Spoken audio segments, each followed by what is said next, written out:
કાશી વિશ્વનાથ મહાદેવ કી જય. દેવરાજ, લોકો સાથે અન્યાય કરીને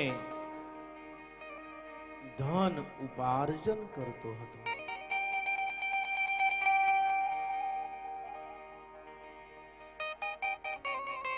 કરેલા કર્મના બદલા ભોગવવા. અન્યાયોપાર્જિતમ દ્રવ્યમ દશ વર્ષાણિ તિષ્ઠતિ પ્રાપ્તે ચૈકાદશે વર્ષે સમૂલમહિ વિનશ્યતિ.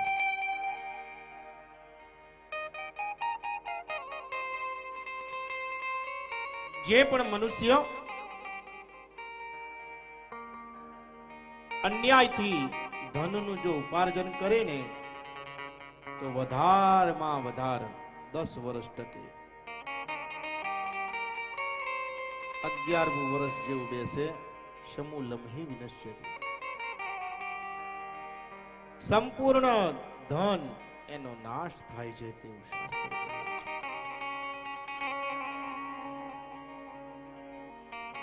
અન્યાયોપાર્જિતમ દ્રવ્યમ.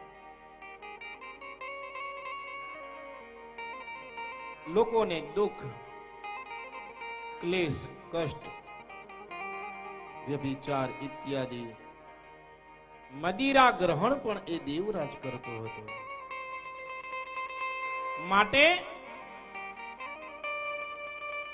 એને નગરનો ત્યાગ કરવો પડ્યો.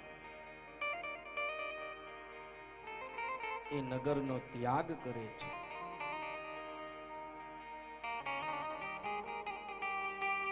ફરતા ફરતા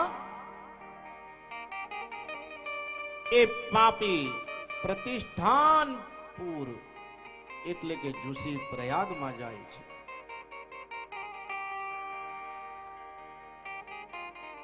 દૂરથી એને ગામ નજરે પડે છે. એ ગામમાં પ્રવેશ કરે છે. ગામમાં પ્રવેશ કરતા જ એને સુંદર એક મંદિર દેખાય છે અને ત્યાં એક સુંદર આવો દિવ્ય મંડપ હોય છે. ઘણા દિવસનો એ ભૂખ્યો તરસ્યો હોય છે. એને એવી અપેક્ષા થઈ કે આ મંડપમાં હું જઈશ તો મને પ્રસાદ સ્વરૂપે કાંઈ પ્રાપ્ત થશે, જેના કારણે હું જીવી શકીશ. પ્રસાદની લાલસામાં એ મંડપમાં જાય છે.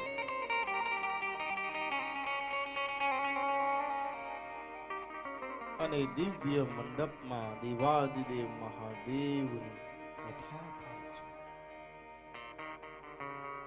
શિવ મહાપુરાણ દરેક ભક્તો ત્યાં શ્રવણ કરતા હોય છે. એ ભક્તોના સહિત આ દુષ્ટ પાપી, આ દુરાત્મા બેસે છે અને પ્રસાદની લાલસામાં એ કથા શ્રવણ કરે છે. મને પણ એ કથા શ્રવણ કરે છે. ઘણા દિવસનો એ ભૂખ્યો અને તરસ્યો હોવાના કારણે એને રોગ થાય છે, જ્વર, તાવ આવે છે. 2 દી, 5 દી, 10 દી, 15 દી વીતતા એક દી એનું મૃત્યુ થાય છે. યમના ગણ એ દુષ્ટની આત્માને લેવા માટે આવે છે અને એને નરક તરફ લઈ જાય છે. જ્યારે એ દુષ્ટને નરક તરફ લઈ જાય છે ત્યારે વચ્ચે શિવના પાર્ષદો આવે છે અને યમના ગણોને કહે છે, હે યમગણ, આ દુષ્ટને તમે અમને સોંપો. ત્યારે યમગણ કહે છે, તમે શિવના પાર્ષદો છો. આ પાપીએ એના જીવનમાં કોઈ દી કોઈ સારું કર્મ નથી કર્યું, માત્ર લોકોને દુખી જ કર્યા છે. અને તમે એને લેવા માટે આવ્યા છો? શિવના પાર્ષદો કહે, હા, શિવનો આદેશ છે. યમના ગણો શિવના આદેશનું માન રાખીને એ પાપાત્માને પાર્ષદોને સોંપે છે. શિવના પાર્ષદો એ પાપાત્માને પોતાના વિમાનમાં બેસાડીને શિવ લોકમાં લઈ જાય છે અને શિવના સમક્ષ એ પાપાત્માને ઉભો રાખે છે. એ પાપાત્મા નમસ્કાર કરે છે. મહાદેવ, મેં મારા જીવનમાં કોઈ દી સારું કર્મ નથી કર્યું, લોકોને દુખી જ કર્યા છે, અને છતાં આજે મને શિવલોક, ત્યારે સ્વયં શિવ એવું કહે છે કે પાપાત્મા,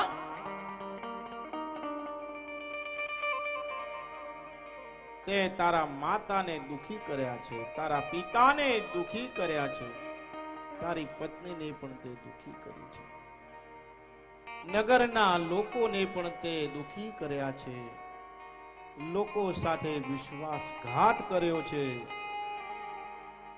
તે ધૂર્તતા કરી છે, પરંતુ અંત સમય તે શિવ પુરાણ શ્રવણ કર્યું, જેના કારણે આજે તેને શિવ લોક પ્રાપ્ત થાય છે. વિચારો કે મને પણ જો શિવ પુરાણ શ્રવણ કરે તો દુર્ગતિની જગ્યાએ સદગતિ થાય છે.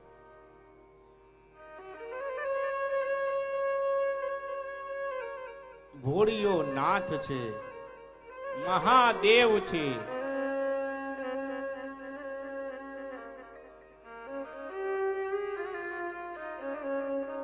કોઈ દી કોઈને દુખી ન કરવા,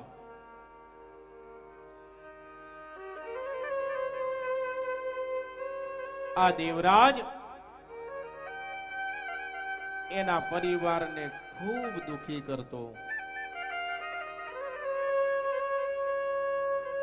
છતાં અંત સમયમાં એક વાર પણ શિવ પુરાણ શ્રવણ કર્યું, જેના કારણે એની સદગતિ થઈ. સંપૂર્ણ શાસ્ત્રોક્ત શિવ પુરાણ શ્રવણ કરવાથી મનુષ્ય જે ધારે તે પ્રાપ્ત કરી શકે છે. શૌનકાદી ઋષિઓ પ્રસન્ન થયા. સૂતજી, આટલું બધું રસપ્રદ છે શિવ પુરાણ, એનો મહિમા આટલો બધો છે કે મનુષ્ય જે ધારે એ પ્રાપ્ત થાય. આખા જીવનના પાપ દૂર થઈ જાય.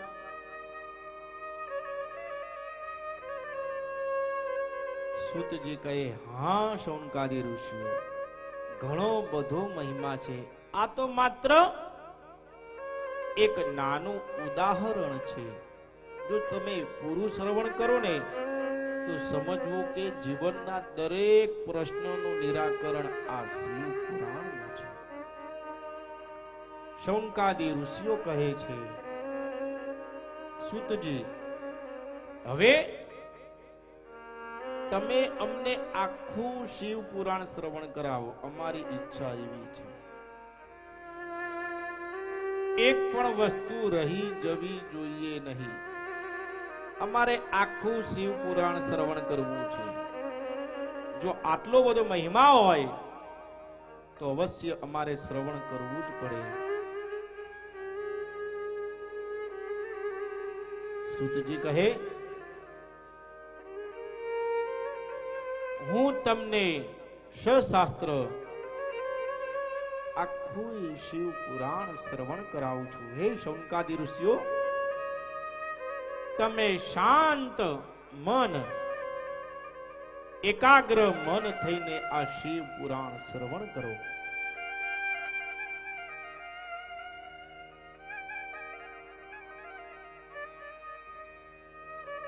ગુરુ શિષ્ય પરંપરા અનુસાર વ્યાસજી કહે છે,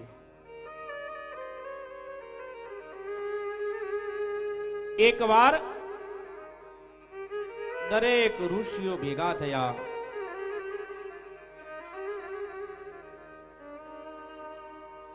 અને દરેક પોત પોતાનું મત મતાંતર આપતા હતા. શા માટે? તો એક કલ્પ વીતી ગયો અને બીજો કલ્પ આવ્યો. ત્યારે દરેક ઋષિઓ પોત પોતાના મત મતાંતર આપતા હતા. કોઈ કહે આ કલ્પ શ્રેષ્ઠ છે, આ યુગ શ્રેષ્ઠ છે. કોઈ કહે ના, આ યુગ શ્રેષ્ઠ નથી, જે કલ્પ ગયો એ શ્રેષ્ઠ છે.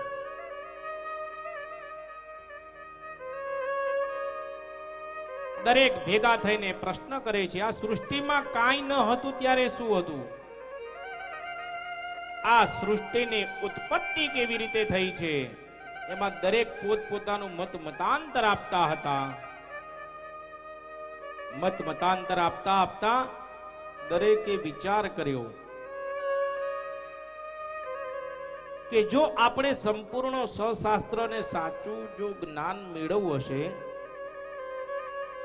તો આપણે નારદજી પાસે જવું જોઈએ. નારદ, નારદ, તમે કોઈ બી પ્રસ્તાવ ના મૂકો અને તમારી પ્રસ્તાવના રદ ના થાય એનું નામ નારદ. દરેક નારદજી પાસે જાય છે. નારદજી પાસે જઈને નમસ્કાર કરે છે. નારદજી પૂછે છે, ઋષિઓ શા માટે તમે અહીંયા આવ્યા છો? દરેક ઋષિઓ નમસ્કાર હૃદયથી કરે છે ને કહે છે, હે નારદજી, અમારા મનમાં એક પ્રશ્ન છે જેનું નિરાકરણ આપ જ કરી શકો છો, માટે અમે તમારા દ્વાર પર આવ્યા છીએ. નારદજી કહે, શો પ્રશ્ન છે, કહો મને.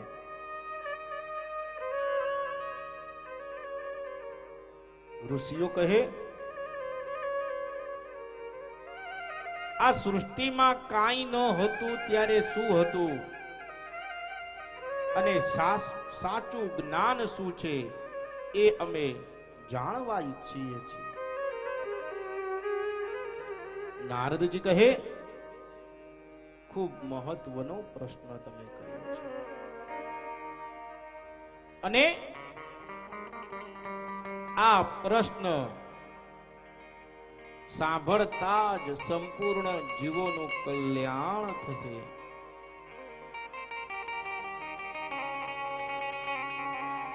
આ સૃષ્ટિમાં કાંઈ ન હતું ત્યારે શું હતું એ જો આપણે સશાસ્ત્ર જાણવું હોય તો મારા પિતા એટલે કે બ્રહ્માજી પાસે આપણે જઈએ.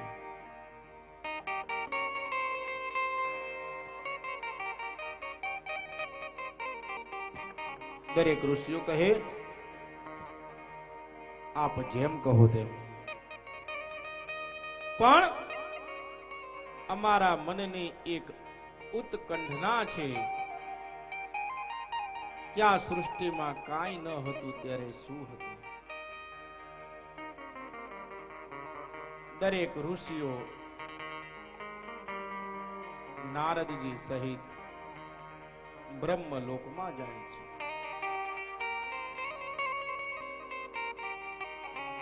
બ્રહ્માજીને દંડવત નમસ્કાર કરે છે.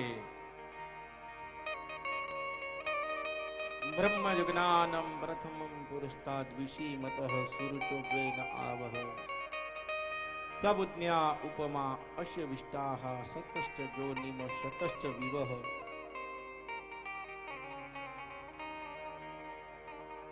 બ્રહ્માજી પ્રસન્ન થાય છે. હે પુત્ર નારદ, શા માટે તમે ઋષિઓ સહિત મારા દ્વારે પધાર્યા છો? નારદજી કહે છે, હે પિતાજી, અમારા મનમાં એક ખૂબ જ દુઃખદ પ્રશ્ન છે કે આ સૃષ્ટિમાં કાંઈ ન હતું ત્યારે શું હતું એ અમે જાણવા માટે પિતાશ્રી, આ પ્રશ્નનો ઉત્તર મને ખ્યાલ છે ત્યાં સુધી આ સૃષ્ટિમાં તમારા વિના કોઈ જ ન હોય. કારણ કે આ સૃષ્ટિના કર્તા જ તમે છો. માટે પિતાશ્રી, તમે એમને કહો કે આ સૃષ્ટિમાં કાંઈ ન હતું ત્યારે શું હતું? બ્રહ્માજી કહે છે, હે નારદ, હું તમને સાચું જ્ઞાન આપું છું કે આ સૃષ્ટિમાં કાંઈ ન હતું ત્યારે શું હતું.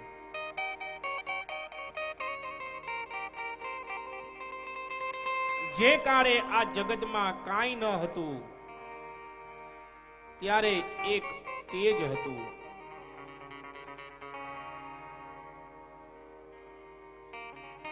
જે અલૌકિક તેજ હતું, જેના વિશે કોઈ પૂર્ણ જાણી શક્યું નથી. યોગીઓ જેનું ધ્યાન કરે છે, જેને જ્ઞાન રૂપ કહેવાય છે, જેને જ્ઞાન રૂપ કહેવાય છે. આદિ મધ્ય અંત રહિત સંપૂર્ણ છે.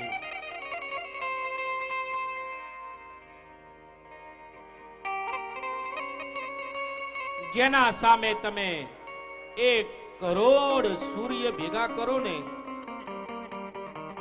તો પણ એ તેજને પહોંચી શકે નહીં. એવું ભવ્યાદિ ભવ્ય દિવ્યાદિ દિવ્ય એક અદ્ભુત એક તેજ હતું. એ તેજને એવી ઈચ્છા થઈ કે મારે સૃષ્ટિની રચના કરવી છે. એટલે એ તેજને ઈચ્છા થઈ. ઈચ્છા શક્તિ એ તેજમાંથી પ્રગટી અને ઈચ્છા શક્તિ અને તેજના સમન્વયથી સૌપ્રથમ 2 તત્વોની રચના થઈ. 2 તત્વોની ઉત્પત્તિ થઈ.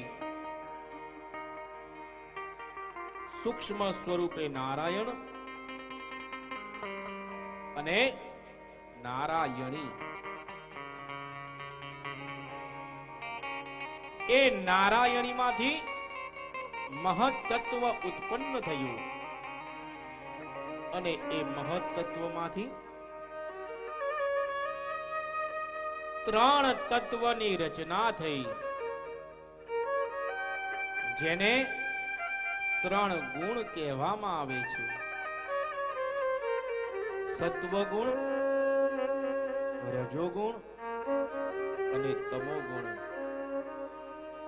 અને સાયન્સની ભાષામાં કહેવામાં આવે છે ન્યુટ્રોન, પ્રોટોન અને ઇલેક્ટ્રોન.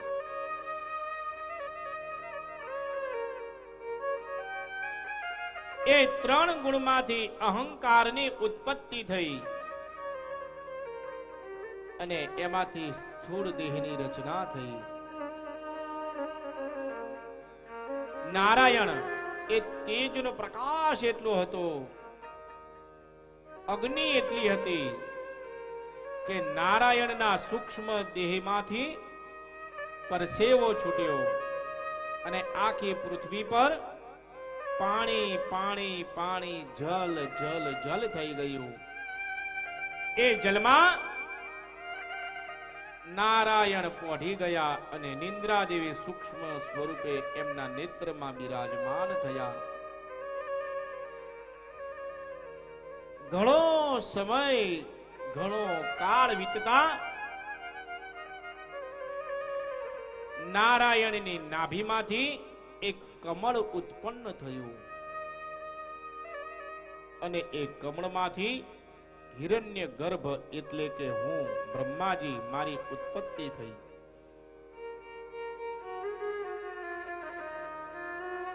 નારદજી મારી ઉત્પત્તિ કમળમાંથી થઈ અને ઉત્પત્તિ થતા મેં જોયું તો મારા આજુબાજુ કાંઈ ન હતું. મેં વિચાર્યું કે મારી ઉત્પત્તિ કેવી રીતે થઈ, મારો કર્તા કોણ હશે.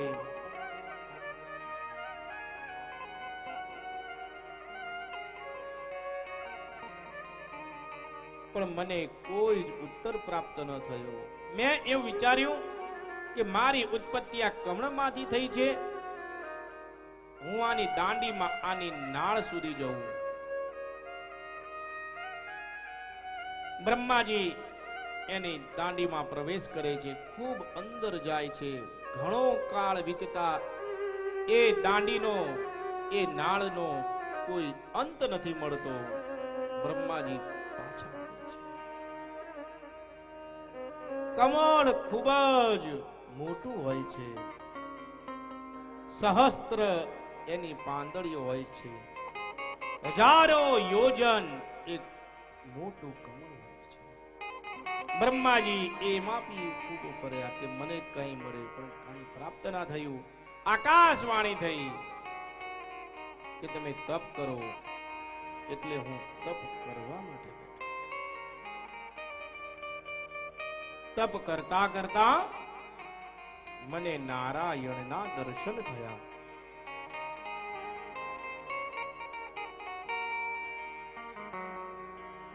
મેં નારાયણને પ્રશ્ન કર્યો, તમે કોણ? તો નારાયણ કહે કે હું તારો કર્તા છું. બ્રહ્માજી કહે હું મોહને વશ થયો હતો, માટે મેં નારાયણ સાથે વિવાદ કર્યો કે ના, તમે મારા કર્તા નથી, હું તમારો કર્તા છું. કારણ કે આ સૃષ્ટિમાં કાંઈ ન હતું, સૌ પ્રથમ હું હતો. હું ખૂબ ફર્યો, મને કોઈ પ્રાપ્ત નથી થયું, અને પછી તમે અત્યારે મને દર્શન દીધા છે, માટે તમે મારા પછી છો. આ સૃષ્ટિનો પ્રથમ દેવ હું છું. વિષ્ણુ કહે ના, તારી ઉત્પત્તિ મારામાંથી થઈ છે, તારો કર્તા હું છું, એટલે પ્રથમ દેવ હું છું.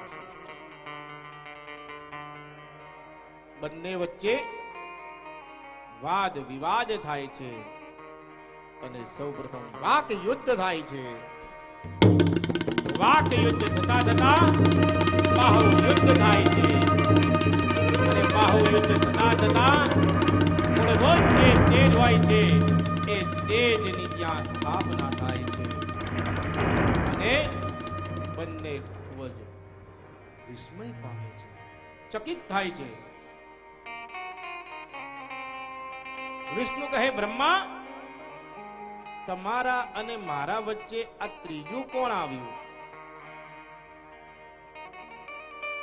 જે તેજ, જે મૂળભૂત સૌ પ્રથમ તેજ હતું, એ જ આ તેજ.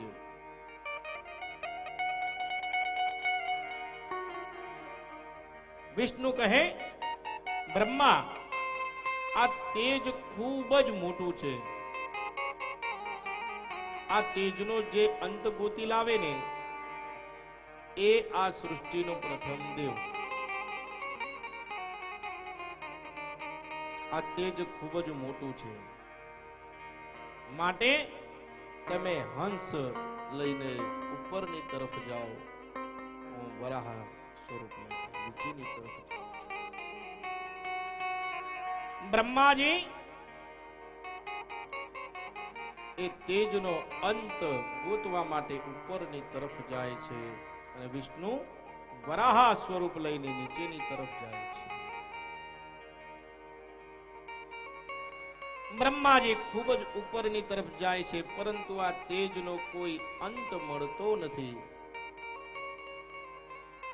અને આ તેજના ઉપર મહાદેવ સર્વોપરી તેજના કરતા બી ઉપર મહાદેવ બિરાજમાન હોય છે.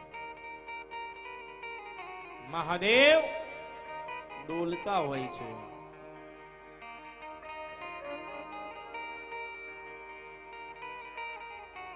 મહાદેવ ડોલતા હોય છે અને એમની જટામાંથી મસ્તક પરથી કેતકી નામનું પુષ્પ પડે છે.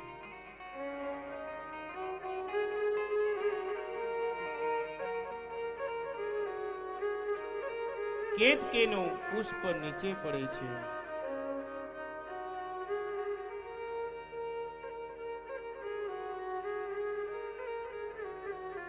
શા માટે મહાદેવ ડોલતા હોય છે અને આ કેતકીનું પુષ્પ શા માટે પડે છે? તો એનો તાત્વિક અર્થ એવો થાય છે,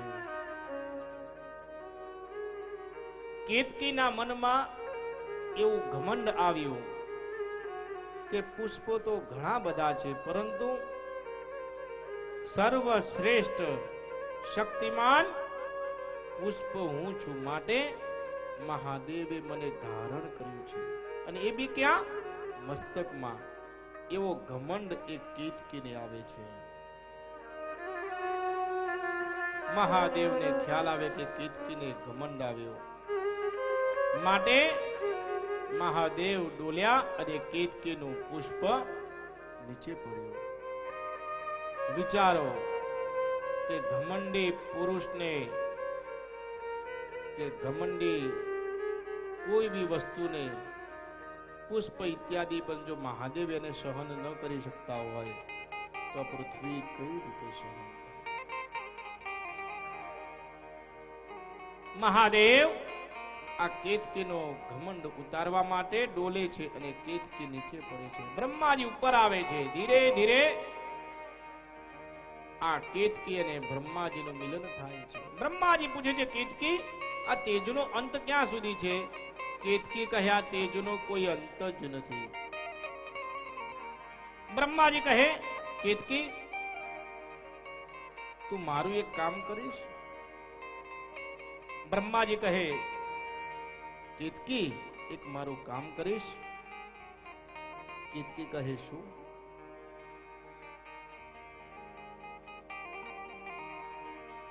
તારે મારી સાથે નીચે આવવાનું છે અને એવું કહેવાનું છે કે આ તેજનો અંત મેં જોયો છે. કેતકી કહે, મને શું ફાયદો? બ્રહ્માજી કહે, મારા અને વિષ્ણુ વચ્ચે વિવાદ ચાલે છે અને આ તેજનો જે બી કોઈ અંત ગોતી લાવે ને એ જ આ સૃષ્ટિનો દેવ ગણવામાં આવશે અને એમાં જો હું જીતી જઈશ ને તો તને સારું સ્થાન આપીશ. કેતકી મનોમન વિચારે છે કે શિવ પાસેથી તો હું હવે છૂટી ગઈ છું.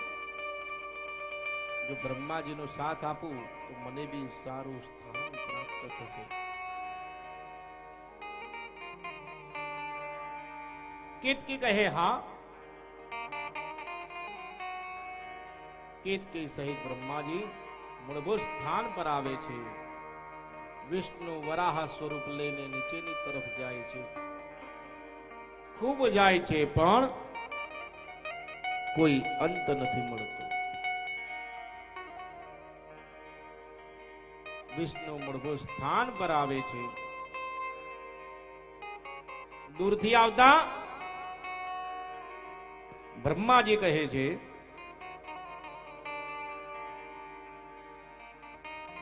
વિષ્ણુ, તમને આ તેજનો કોઈ અંત મળ્યો? વિષ્ણુ કહે, ના, મને આ તેજનો અંત કોઈ નથી મળ્યો. વિષ્ણુ પૂછે છે, બ્રહ્માજી, તમને આ તેજનો કોઈ અંત મળ્યો? બ્રહ્મા કહે, હા, મને આ તેજનો અંત મળ્યો. અને સાક્ષી સ્વરૂપે હું આ કેતકીને સાથે લઈને આવ્યો છું. કેતકી કહે, હા, આ તેજ પર હું બિરાજમાન હતી. ભગવાન વિષ્ણુ મનોમન હસે છે. કેતકી, તું જૂઠું બોલે છે. જો તું આ તેજ પર બિરાજમાન હોય તો ભસ્મ થઈ જાય. આ તેજ કેટલું તેજસ્વી છે, તું એ તો વિચાર.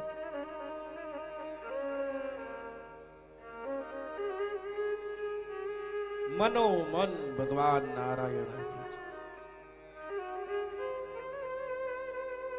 બ્રહ્માજીને કહે, તમે જુઠ્ઠું બોલો છો.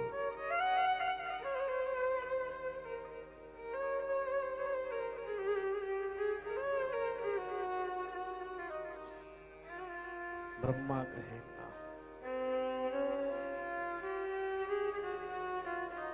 બંને વચ્ચે વાક યુદ્ધ થાય છે.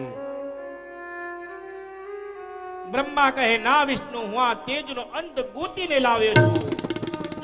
વિષ્ણુ કહે, ના, તમે જુઠ્ઠું બોલો છો મારા સમો. બંને વચ્ચે ખૂબ જ વાક યુદ્ધ થાય છે. અને વાક યુદ્ધ થતા થતા બાહુ યુદ્ધ થાય છે. બાહુ યુદ્ધ થતા થતા મૂળભૂત તેજમાંથી એક અવાજ આવે છે,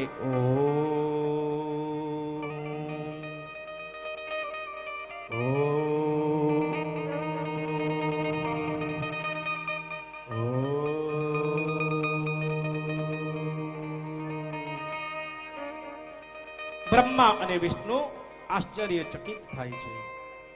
અરે, આ તેજમાંથી કઈ અવાજ આવ્યો.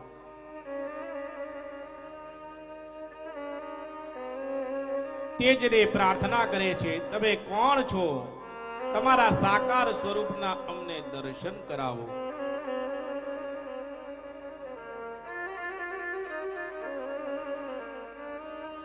ત્યારે મહાદેવના દર્શન થાય છે. આ સૃષ્ટિમાં સૌ પ્રથમ દેવાદિદેવ મહાદેવના દર્શન જો કોઈએ કર્યા હોય તો ભગવાન વિષ્ણુ અને બ્રહ્માજી છે. મહાદેવ પંચમુખ સહિત 10 ભુજાઓ જેને ધારણ કરેલી છે. કર્પૂર જેનું ગૌર વર્ણ છે. 1000 ચંદ્ર જેની સામે ફીકા પડે છે. એવા મહાદેવ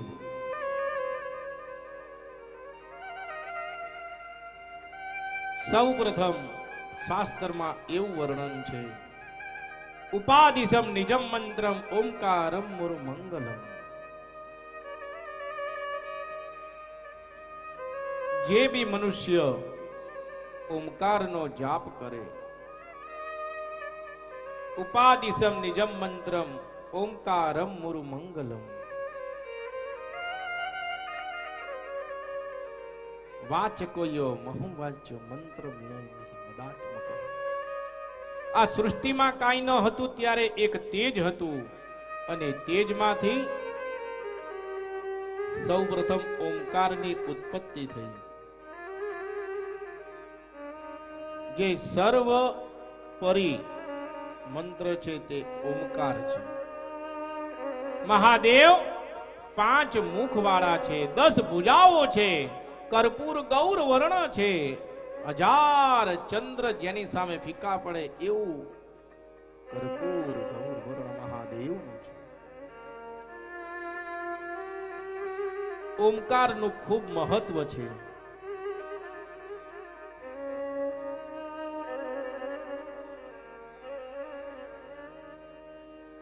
શિવ મહિમ્ન સ્તોત્રમાં બી વિષ્ણુ અને બ્રહ્મા વિશે બી ખૂબ લખેલું છે.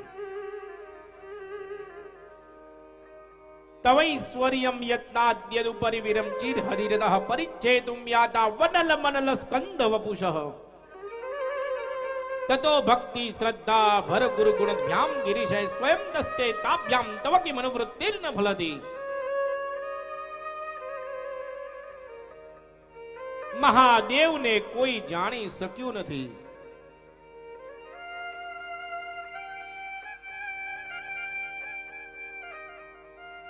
ઉપાધિસમ નિજમ મંત્રમ ઓમકારમ મુરુમંગલમ. વિષ્ણુ અને બ્રહ્મા મહાદેવના સાકાર સ્વરૂપના દર્શન કરે છે.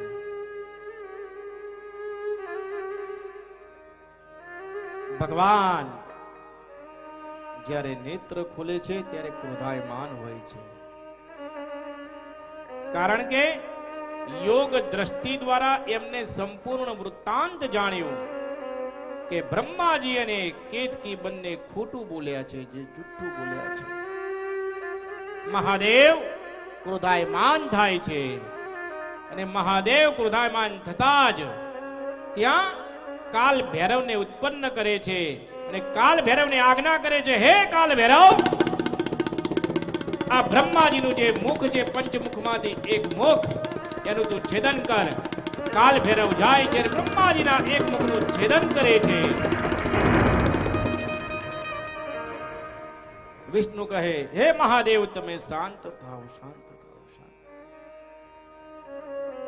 ભગવાન વિષ્ણુ મહાદેવને શાંત કરે છે.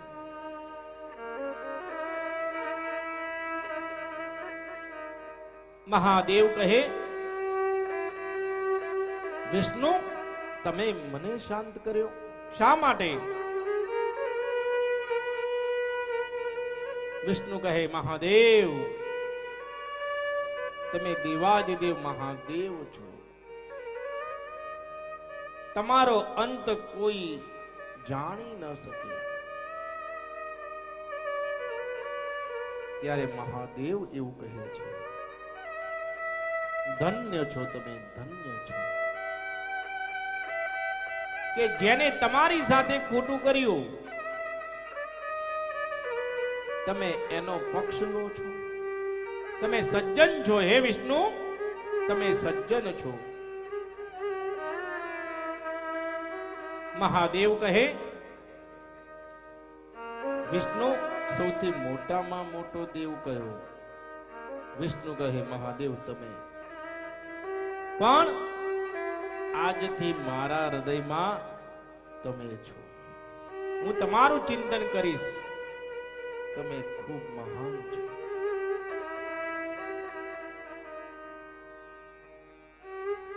કેતકી વિચારે છે, હવે મારો વારો આવ્યો. કેતકી તરફ મહાદેવ દ્રષ્ટિ કરે છે. કેતકી ગભરાય છે. મહાદેવ કહે, કેતકી, આજથી હું તારો ત્યાગ કરીશ. કેતકી પ્રાર્થના કરે છે, મહાદેવ, મને માફ કરો, મારી ભૂલ થઈ ગઈ. ખૂબ સ્તુતિ વંદના કરે છે. મહાદેવ પ્રસન્ન થાય છે. મહાદેવ કહે, હું તને વર્ષમાં એક જ દી ગ્રહણ કરીશ, અને એ પણ પગમાં. કેતકી કહે, ભગવાન, પગમાં? હું તો મસ્તક ઉપર હતી. ખૂબ આજીજી કરી છે. મહાદેવ, મહાદેવ, મને ક્ષમા કરો, મને ક્ષમા કરો. મહાદેવ પ્રસન્ન થાય છે. હું તને વર્ષમાં એક દી ગ્રહણ કરીશ, અને જ્યારે ભવિષ્યમાં વિવાહ માટે જ્યારે મને કોઈ પુષ્પ અર્પણ કરશે ત્યારે હું મસ્તકમાં તને ગ્રહણ કરીશ, અને એ જ કેવડા ત્રીજ. જ્યારે મહાદેવે એ પુષ્પ પાછું મસ્તકમાં ધારણ કર્યું.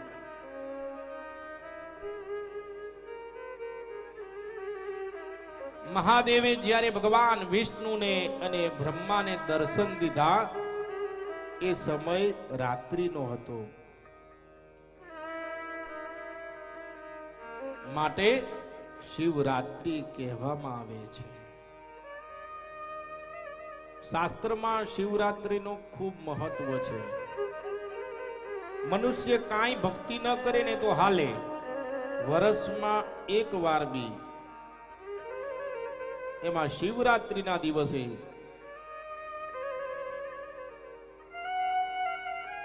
નકોડો બિલકુલ કઈ ગ્રહણ ના કરે ને શિવરાત્રિનો ઉપવાસ કરે તો શિવ પુરાણ એવું કહે છે કે મહાદેવ ખૂબ પ્રસન્ન થાય છે. શિવરાત્રિના દિવસે મહાદેવને દૂધ અર્પણ કરવાથી કરોડો ઘણું પુણ્ય પ્રાપ્ત થાય છે. જે મનુષ્ય 4 પ્રહરની પૂજા કરે એનું પુણ્ય અગણિત પુણ્ય છે.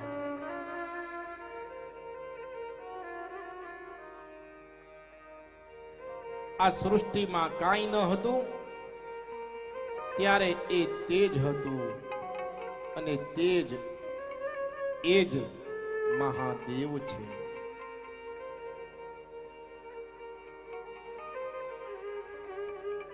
સાયન્સની ભાષામાં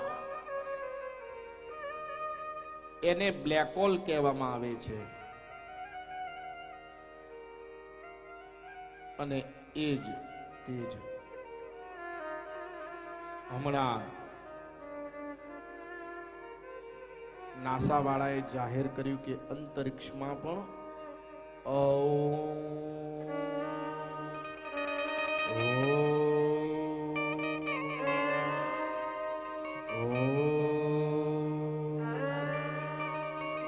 આવો અવાજ સતત અંતરિક્ષમાં થાય છે.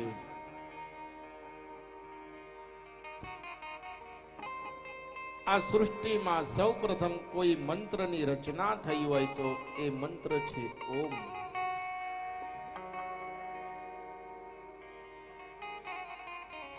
બ્રહ્મા અને વિષ્ણુ કહે મહાદેવ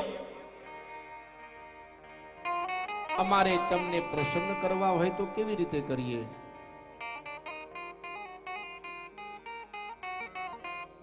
મહાદેવ કહે છે સૌ પ્રથમ ઓમ, ઓમકાર, શરૂઆત ઓમકારથી થાય છે. ઉપાધિસમ નિજમ મંત્રમ ઓમકારમ મુરુ મંગલમ ઓમકારો મન્મુખાંજગ્ને પ્રથમ મન્મત પ્રબોધકઃ વાચકોય મહું વાંચ્યો મંત્રમ યમિ મદાત્મકઃ તદનુ સ્મરણમ નિત્યમ મમાનુસ્મરણમ ભવેત. જે ઓમકારનો જાપ કરે છે હે વિષ્ણુ હે બ્રહ્મા એ સમજવું મારું નામ લે છે, મને યાદ કરે છે. અકારઃ ઉત્તરા પૂર્વ મુકારઃ પશ્ચિમાનનાદ. હે વિષ્ણુ અકારની ઉત્પત્તિ મારા ઉત્તરના મુખ તરફથી થઈ છે અને ઉકારની ઉત્પત્તિ પશ્ચિમના મુખ તરફથી થઈ છે. મકારો દક્ષિણ મુખાદ વિદુઃ પ્રાંગ મુખ તસ્તથા. અને મ એની ઉત્પત્તિ દક્ષિણના મુખમાંથી થઈ છે અને મધ્ય મુખમાં બિંદુની ઉત્પત્તિ થઈ છે. નાદો મધ્ય મુખાદેવમ પંચદાસૌ વિજૃંભિતઃ. મધ્ય મુખમાંથી એનો નાદ થયો છે. એકી ભૂતઃ પુનસ્તત્વદો મિત્યેકાક્ષરો. આ બધાનો સમન્વય કરતા પાંચેય મુખોનો સમન્વય કરતા એમાંથી ઓમ શબ્દ બને છે. અ, ઉ અને મ બિંદુ એમાંથી ઓમ શબ્દની ઉત્પત્તિ થાય છે. નામ રૂપાત્મકમ સર્વમ વેદ ભૂત કુલદ્વયમ વ્યાપ્તમેતેન મંત્રેણ શિવ શક્ત્યોશ્ચ બોધકઃ. શિવ અને શક્તિનો સમન્વય છે ઓમકારમાં. અસ્માત પંચાક્ષરમ જગને બોધકમ શકલસ્ય તત્. આમાંથી પાંચ મુખમાંથી એક એક અક્ષરની રચના થાય છે. ઓમકારમાંથી એક એક અક્ષરની રચના થાય છે. ન મ શિવાય. અને એને આગળ પ્રણવ તરીકે ઓમ લાગે છે, એટલે કે ઓમ નમઃ શિવાય એ મંત્રની રચના છે વિષ્ણુ.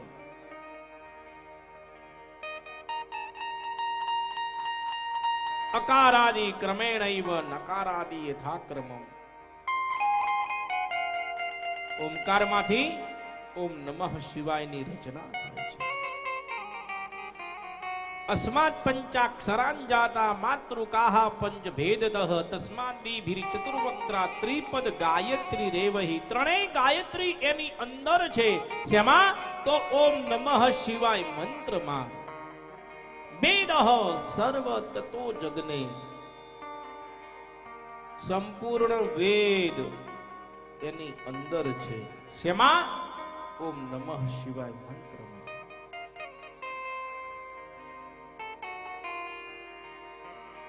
મંત્ર કોટય.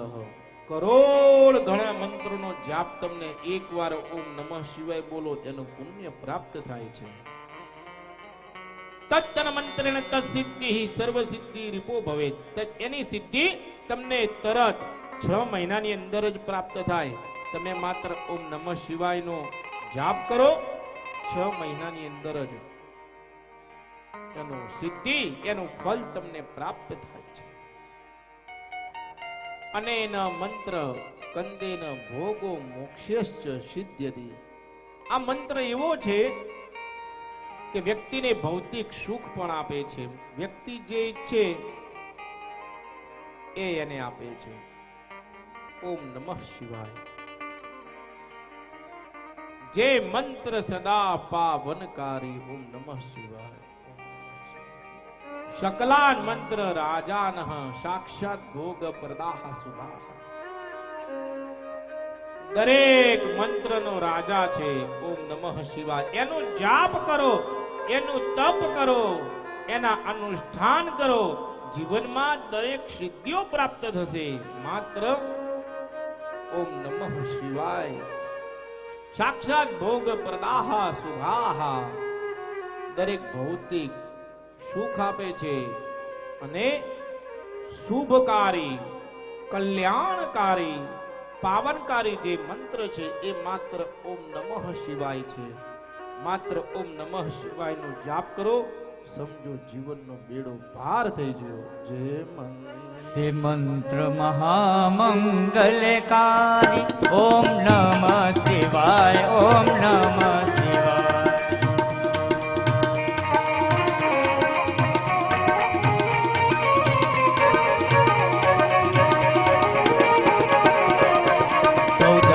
જપો ને નર નારી. ઓમ નમઃ શિવાય. ઓમ નમઃ શિવાય.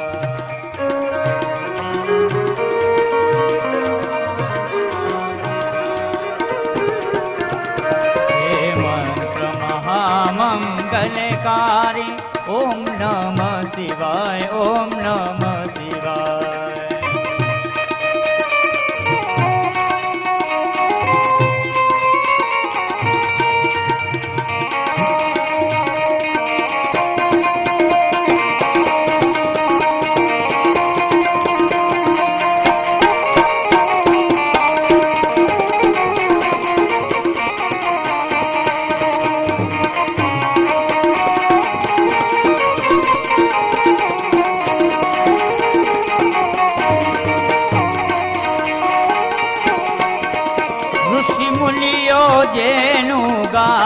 કરે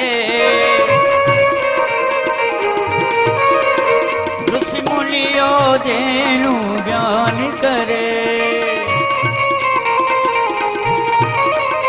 શનકાદિ કીરનું રસ પાન કરે બ્રહ્માજીને મુખથી ઉચીરે નારદજીને મુખથી ઉચીરે ઓમ નમઃ શિવાય ઓમ નમઃ શિવાય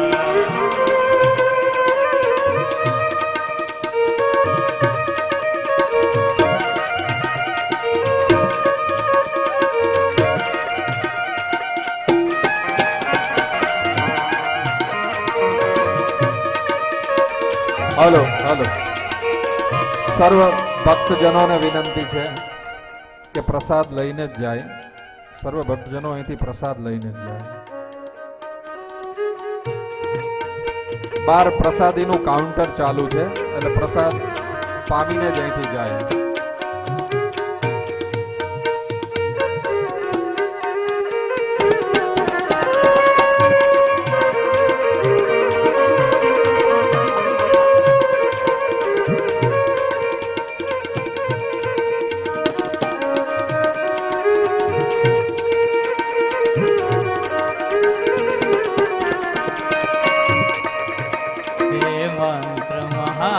મંગલકારી ઓમ નમઃ શિવાય ઓમ નમઃ શિવાય રોજાપ જપો ને નર નારી ઓમ નમઃ શિવાય ઓમ નમઃ શિવાય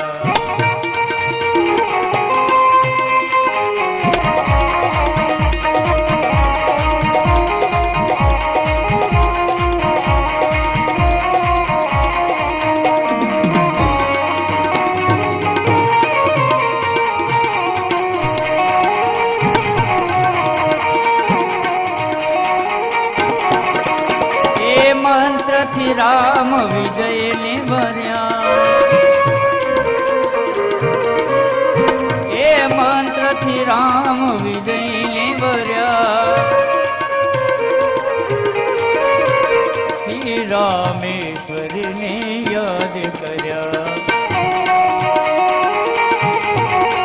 હરિ શિવજીને પ્રસન્ન કર્યા હરિ તપ શિવજીને પ્રસન્ન કર્યા ઓમ નમઃ શિવાય ઓમ નમઃ શિવાય હે મંત્ર મહામંગલકારી ઓમ નમઃ શિવાય ઓમ નમઃ શિવાય જાપ જપો ને નર નારી ઓમ નમઃ શિવાય ઓમ નમઃ શિવાય ઓમ નમઃ